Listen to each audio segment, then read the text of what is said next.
Story. Welcome to తెలుగుకి stories. Hi పిల్లలు, ఈరోజు మనం అత్యాశ గల సింహం మరియు మంచి కోతి కథ గురించి చెప్పుకుందాం. ఒకానొక కాలంలో ఒక అత్యాశ గల సింహం ఉండేది. అది ఎప్పుడు తనకు కావాల్సిన దానికంటే ఎక్కువ పోగేసుకునేది, ఎవరితోనూ పంచుకునేది కాదు. ఒకరోజు అది ఒక కోతిని చూచింది.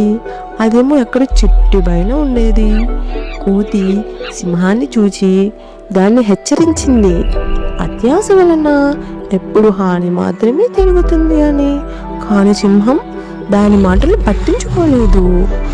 కొన్ని రోజుల తర్వాత సింహం ఎక్కువ తినడం వలన బాగా అనారోగ్యానికి గురవుతుంది. ఆ సమయంలో కోతి దానికి సహాయం చేస్తుంది. పాపం మందులు కూడా ఇస్తుంది. సింహం తన తప్పును తెలుసుకుంటుంది. కోతి దానికి ఒక గుణపాఠం చెప్తుంది. ఇతరులతో పంచుకోవడం మరియు వారి పట్ల దయ చూపించడం స్వార్థం కంటే ఎంతో మంచిదని చెప్తుంది. ఆ రోజు నుండి సింహం తన ఆహారాన్ని అందరితో పంచుకుంటుంది. అది అడవిలో ప్రతి ఒక్కరికి ఇష్టమైన రాజుగా మారుతుంది.